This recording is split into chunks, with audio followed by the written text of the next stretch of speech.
ਅਸੀਂ ਇਹ ਨਹੀਂ ਚਾਹੁੰਦੇ ਵੀ ਨੁਕਸਾਨ ਤੇ ਕੋਈ ਸਿਆਸਤ ਖੜੀ ਹੋਵੇ। ਆਪਾਂ ਇੱਥੇ ਨਾ ਤਾਂ ਕੁਝ ਖੱਟਣਾ ਆ, ਨਾ ਅਗਲੀ ਸਿਆਸਤ ਖੜੀ ਕਰਨਾ ਆ। ਆਪਾਂ ਆਪਦੇ ਹੱਕ ਹਕੂਕ ਦੀ ਲੜਾਈ ਲੜਨਾ ਆ।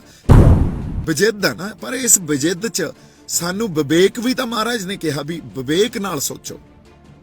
ਔਰ ਵਿਵੇਕ ਇਹ ਆ ਵੀ ਅਸੀਂ ਕਿਸੇ ਦਾ ਨੁਕਸਾਨ ਕਰਾ ਕੇ ਇੱਥੋਂ ਵਾਪਸ ਜਾਵਾਂਗੇ ਤੇ ਉਹਦੇ ਤੇ ਕੋਈ ਆਪਦੇ ਗਾਂ ਆਉਣ ਵਾਲੇ ਕਿਲੇ ਜਾਂ ਆਉਣ ਵਾਲੇ ਭਵਨ ਸਿਰ ਜੂਗਾ, ਸਿਆਸਤ ਸਿਰ ਜੂਗਾ। ਇਹ ਤਾਂ ਕੋਈ ਬਹੁਤੀ ਸਿਖਾਵੀਂ ਤੇ ਚੰਗੀ ਗੱਲ ਨਹੀਂ ਹੋਈ।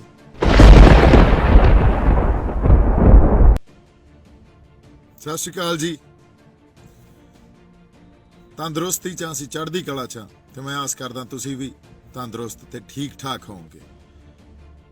ਗੱਲ ਸਾਡੇ ਲਈ ਕਰਨੀ ਬੜੀ ਜ਼ਰੂਰੀ ਆ ਕਿਉਂਕਿ ਸਿਚੁਏਸ਼ਨ ਬੜੀ ਸੀਰੀਅਸ ਆ ਤੇ ਸੰਗਤ ਨਾਲ ਸ਼ੇਅਰ ਕਰਨੀ, ਇਸ ਸਿਚੁਏਸ਼ਨ ਦੇ ਬਾਰੇ ਜਾਣਕਾਰੀ ਦੇਣੀ ਉਹ ਵੀ ਉਨੀ ਹੀ ਜ਼ਰੂਰੀ ਹੈ। ਸੋ ਅੱਜ ਮੈਂ ਇੱਕ ਦੋ ਇੰਟਰਵਿਊਜ਼ ਕੀਤੀਆਂ ਜਿੱਥੇ ਮੈਂ ਕੁਝ ਨਵੀਆਂ ਗੱਲਾਂ ਸ਼ੇਅਰ ਕੀਤੀਆਂ, ਜਾਂ ਇਹ ਕਹਿ ਲਓ ਵੀ ਹੁਣ ਜਿੱਥੇ ਆ ਕੇ ਇਹ ਸੰਘਰਸ਼ ਆ ਕੇ ਖੜ ਗਿਆ, ਇੱਕ ਖੜੋਤ ਆ ਗਈ, ਇੱਕ ਡੈਡਲੌਕ ਬਣ ਗਿਆ, ਉਸ ਡੈਡਲੌਕ ਨੂੰ ਨਜਿੱਠਿਆ ਕਿਵੇਂ ਜਾਵੇ ਇਸ ਬਾਰੇ ਗੱਲ ਕੀਤੀ।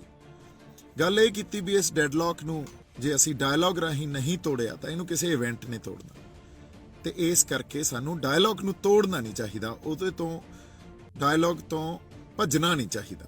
ਕਿਉਂਕਿ ਹਜੇ ਤੱਕ ਕਿਸਾਨ ਜਥੇਬੰਦੀਆਂ ਦੇ ਆਗੂ ਡਾਇਲੌਗ ਹੀ ਕਰ ਰਹੇ ਸੀ ਨਾ, 7-7 8-8 ਘੰਟਿਆਂ ਦੀ ਮੀਟਿੰਗ ਜਦੋਂ ਕਰਦੇ ਸੀ ਜਾ ਕੇ, ਸੋ ਡਾਇਲੌਗ ਹੀ ਕਰ ਰਹੇ ਸੀ, ਉੱਥੇ ਯੈਸ ਨੋ ਖਾਤਰ ਨਹੀਂ ਜਾ ਰਹੇ ਸੀ।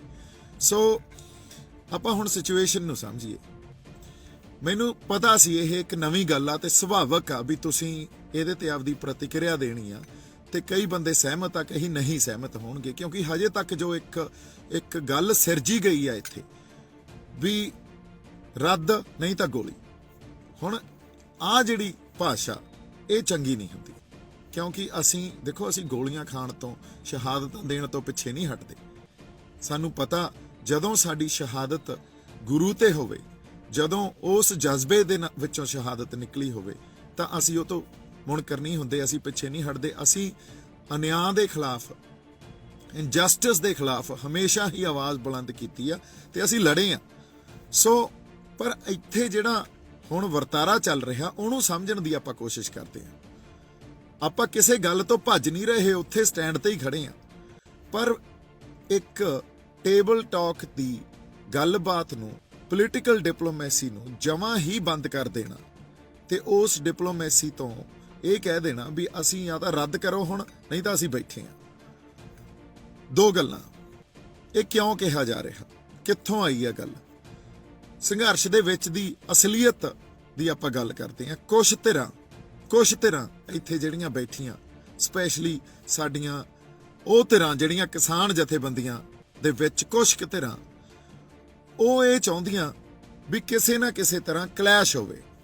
ਔਰ ਸਪੈਸ਼ਲੀ ਜਦੋਂ ਮੈਂ ਕਾਮਰੇਡਾਂ ਨੂੰ ਸੰਬੋਧਨ ਕਰਦਾ ਤੇ ਉਹਨਾਂ ਦੀ ਉਹ ਗੱਲ ਕਰ ਰਿਹਾ ਵੀ ਉਹ ਇਹ ਚਾਹੁੰਦੇ ਆ ਵੀ ਕਲੈਸ਼ ਹੋਵੇ ਤੇ ਕਲੈਸ਼ ਚੋਂ ਅਸੀਂ ਆਪਦੀ ਸਿਆਸਤ ਖੜੀ ਕਰੀਏ, ਕਿਉਂਕਿ ਹੁਣ ਤੱਕ ਉਹਨਾਂ ਕੋਲੇ ਕੋਈ ਸਿਆਸਤ ਨਹੀਂ ਹੈ। ਸੋ ਜੇ ਕਲੈਸ਼ ਇਸ ਸ਼ਰਤ ਤੇ ਅਸੀਂ ਮਿੱਥ ਰਹੇ ਹਾਂ ਵੀ ਕਿਸੇ ਦੀ ਸਿਆਸਤ ਖੜੀ ਹੋਵੇ ਜਾਂ ਇਨਕਲਾਬ ਨਿਕਲੇ ਉਸ ਕਲੈਸ਼ ਚੋਂ, ਤੇ ਕਲੈਸ਼ 'ਚ ਸਾਡਾ ਨੁਕਸਾਨ ਹੋਣਾ ਇਹ ਤਾਂ ਸਾਨੂੰ ਪਤਾ ਹੀ ਆ। ਜਦੋਂ ਕਿਸੇ ਪੋਲੀਟੀਕਲ ਡਿਜ਼ਾਈਨ 'ਚੋਂ ਕਲੈਸ਼ ਹੁੰਦਾ ਤਾਂ ਫਿਰ ਉਹ ਬਹੁਤ ਮਾਰੂ ਸਿੱਧ ਹੁੰਦਾ। ਹਾਂ, ਜਿਵੇਂ ਹੁਣ ਤੱਕ ਪਰਮਾਤਮਾ ਦੀ ਕਲਾ ਵਰਤੀ ਆ, ਅੱਗੇ ਸਤਿਗੁਰ ਦਾ ਪਰਮਾਤਮਾ ਦਾ ਭਾਣਾ ਕੀ ਹੈ ਕਿਸੇ ਨੂੰ ਨਹੀਂ ਪਤਾ। ਇਹਦੇ ਬਾਰੇ ਕੋਈ ਵੀ ਸਾਨੂੰ ਦੱਸ ਨਹੀਂ ਸਕਦਾ ਵੀ ਉਹ ਪਰਮਾਤਮਾ ਦੀ ਰਜ਼ਾ ਕੀ ਆ। ਜੇ ਉਸ ਰਜ਼ਾ 'ਚ ਰਹਿ ਕੇ ਕੋਈ ਗੱਲ ਵਾਪਰਨੀ ਹੋਈ ਉਹਨੂੰ ਤਾਂ ਕੋਈ ਟਾਲ ਹੀ ਨਹੀਂ ਸਕਦਾ।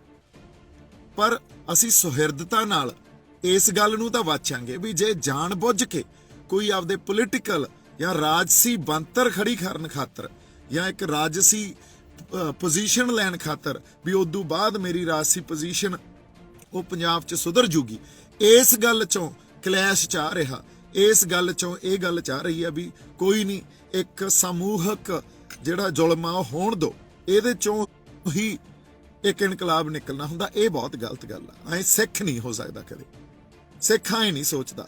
ਸਿੱਖ ਕਦੇ ਵੀ ਕਿਸੇ ਦੇ ਨੁਕਸਾਨ ਤੇ, ਮੌਤ ਤੇ ਆਪਦੀ ਸਿਆਸਤ ਖੜੀ ਹੀ ਨਹੀਂ ਕਰੂਗਾ। ਅਸੀਂ ਤਾਂ ਸਰਬੱਤ ਦੇ ਭਲੇ ਲਈ ਸੋਚਦੇ ਹਾਂ। ਅਸੀਂ ਜਦੋਂ ਇਹ ਕਹਿ ਰਹੇ ਹਾਂ ਵੀ ਸਾਡੀ ਲੜਾਈ ਲੰਬੀ ਆ ਤੇ ਸਾਡੀ ਲੜਾਈ 3 ਬਿੱਲਾਂ ਤੱਕ ਸੀਮਤ ਨਹੀਂ ਆ, ਇਹ ਗੱਲ ਨੂੰ ਸਮਝਣਾ ਪਊਗਾ।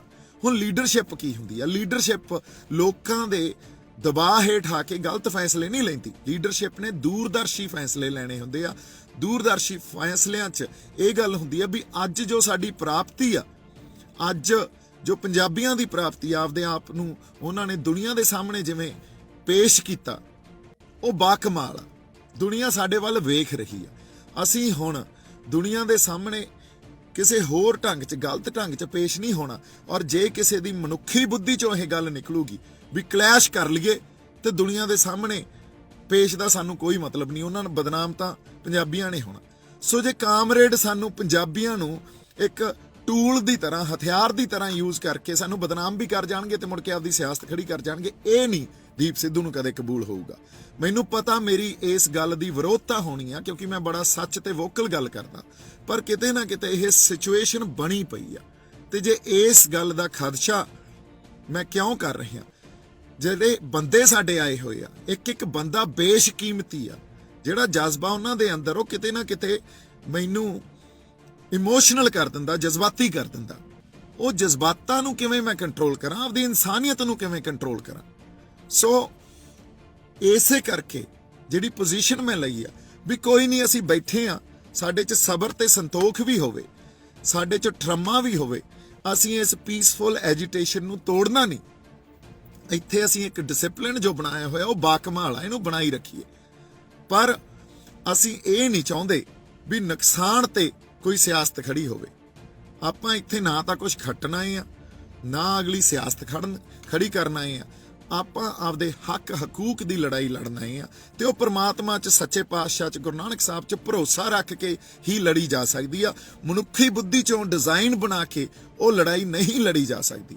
ਸੋ ਤੁਸੀਂ, ਮੈਂ ਹਮੇਸ਼ਾ ਕਹਿਣਾ ਹੁੰਦਾ, ਰਾਜਨੀਤੀ ਨੂੰ ਜਦੋਂ ਸਮਝਣਾ, ਰਾਜਨੀਤੀ ਜੋ ਅੱਗੇ ਚੱਲ ਰਿਹਾ ਉਹਨੂੰ ਨਾ ਸਮਝੋ, ਉਹਦੇ ਪਿੱਛੇ ਕੀ ਚੱਲ ਰਿਹਾ, ਜੋ ਪਰਦੇ ਦੇ ਪਿੱਛੇ ਕੀ ਚੱਲ ਰਿਹਾ, ਉਹ ਅਸਲ ਰਾਜਨੀਤੀ ਹੁੰਦੀ ਆ। ਸੋ ਉਸ ਰਾਜਨੀਤੀ ਨੂੰ ਜੇ ਮੈਂ ਸੰਘਰਸ਼ 'ਚ, ਮੈਂ ਤਾਂ ਇੱਥੇ ਹੀ ਬੈਠਾ ਨਾ, ਭੱਜ ਤਾਂ ਨਹੀਂ ਰਹੇ ਕਿਤੇ, ਔਰ ਇੱਥੇ ਹੀ ਬੈਠੇ ਆ।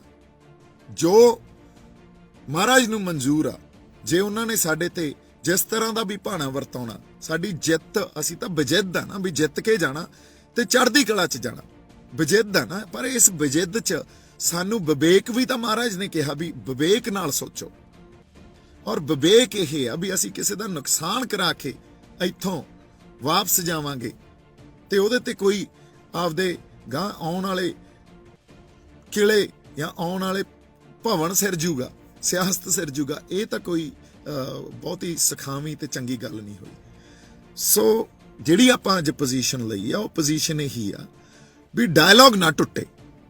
ਔਰ ਡਾਇਲੌਗ ਨਾ ਟੁੱਟੇ ਦਾ ਮਤਲਬ ਇਹ ਆ ਵੀ ਅੱਜ ਇਹ ਜਿਹੜਾ ਡੈਡਲੌਕ ਕ੍ਰੀਏਟ ਹੋਇਆ, ਇਹਨੂੰ ਸਭ ਤੋਂ ਵਧੀਆ ਗੱਲ ਇਹ ਹੋਊਗੀ ਵੀ ਅਸੀਂ ਤਾਂ ਦੇਖੋ ਸਾਡੀ ਜਿੱਤ ਪ੍ਰਭਾਸ਼ਿਤ ਕਿਵੇਂ ਕਰੀ ਜਾ ਰਹੇ ਆ। ਸਾਡੀ ਜਿੱਤ ਐਂ ਪ੍ਰਭਾਸ਼ਿਤ ਹੋਣੀ ਚਾਹੀਦੀ ਆ ਵੀ ਜਾਂ ਤਾਂ ਰੱਦ ਜਾਂ ਗੋਲੀ, ਇਹ ਤਾਂ ਕੋਈ ਸੁਹਿਰਦਤਾ ਨਹੀਂ ਹੋਈ। ਸੋ ਲੋਕਾਂ ਨੂੰ ਦੱਸਣਾ ਪਊਗਾ ਸਾਨੂੰ। ਔਰ ਦੀਪ ਸਿੱਧੂ ਨੂੰ ਕਿਸੇ ਪੋਲੀਟੀਕਲ ਗੇਨ ਦਾ ਕੋਈ ਮਤਲਬ ਨਹੀਂ ਹੈ। ਦੀਪ ਸਿੱਧੂ ਨਾ ਕਦੇ ਵਿਕ ਸਕਦਾ, ਪੰਜਾਬ ਦੇ, ਪੰਜਾਬੀਆਂ ਦੇ ਤੇ ਮਨੁੱਖਤਾ ਦੇ ਨਾਲ ਖੜਾ, ਜ਼ਬਰ ਜ਼ੁਲਮ ਦੇ ਖਿਲਾਫ ਹਮੇਸ਼ਾ ਆਵਾਜ਼ ਉਠਾਊਗਾ। ਮੈਂ ਆਪਦੀ ਸੰਵੇਦਨਸ਼ੀਲਤਾ ਨੂੰ, ਆਪਦੀ ਇਨਸਾਨੀਅਤ ਨੂੰ ਕਿੱਥੇ ਸਿੱਟ ਕੇ ਆ ਜਾ? ਤੁਸੀਂ ਤਾਂ 1 ਮਿੰਟ 'ਚ ਗੱਲ ਨੂੰ ਸੋਚਦੇ ਨਹੀਂ, ਉਸ ਗੱਲ ਨੂੰ ਆਪਾਂ ਵਿਚਾਰਦੇ ਨਹੀਂ, ਸੁਹਿਰਦ ਹੋ ਕੇ ਉਸ ਗੱਲ ਤੇ ਉੱਤੇ ਡਾਇਲੌਗ ਨਹੀਂ ਕਰਦੇ, ਪਹਿਲਾਂ ਹੀ ਜੱਜਮੈਂਟ ਦੇਣ ਲੱਗ ਜਾਂਦੇ ਹੋ। ਨਹੀਂ, 3-4 ਮਹੀਨੇ ਦੇ ਅਸੀਂ ਇਸ ਸੰਘਰਸ਼ 'ਚ, ਮੈਂ ਐਟਲੀਸਟ ਇਸ ਸੰਘਰਸ਼ ਦਾ ਪਾਰਟ ਆ। ਜੇ ਪਾਰਟ ਆ ਤਾਂ ਮੈਂ ਇੱਥੇ ਸਥਿਤੀਆਂ ਬਦਲਦੀਆਂ ਦੇਖ ਰਿਹਾ, ਉਹਨਾਂ ਤੇ ਕਈ ਵਾਰੀ ਚਿੰਤਤ ਹੋ ਜਾਈਦਾ। ਅੱਜ ਜੇ ਜਨਤਕ ਹੋ ਕੇ ਇਹ ਗੱਲ ਰੱਖੀ ਜਾ ਰਹੀ ਆ, ਇਹ ਉਸ ਚਿੰਤਾ 'ਚੋਂ ਰੱਖੀ ਜਾ ਰਹੀ ਆ। ਇੱਕ ਇੱਕ ਬੰਦਾ ਕੀਮਤੀ ਆ। ਮਾਵਾਂ ਨੇ ਜਿਹੜੇ ਪੁੱਤ ਭੇਜੇ ਆ, ਉਹ ਜਾਗਦਾ ਹੋਇਆ ਪੰਜਾਬ ਅਸੀਂ ਜੇ ਜਿੱਤ ਕੇ ਚੜ੍ਹਦੀ ਕਲਾ 'ਚ ਵਾਪਸ ਲੈ ਜਾਈਏ, ਉਦੋਂ ਵੱਡੀ ਗੱਲ ਨਹੀਂ ਹੋ ਸਕਦੀ। ਇਸ ਕਰਕੇ ਸਬਰ ਤੇ ਸੰਤੋਖ ਨਹੀਂ ਖੋਣਾ, ਡਿਸਿਪਲਿਨ 'ਚ ਰਹਿਣਾ।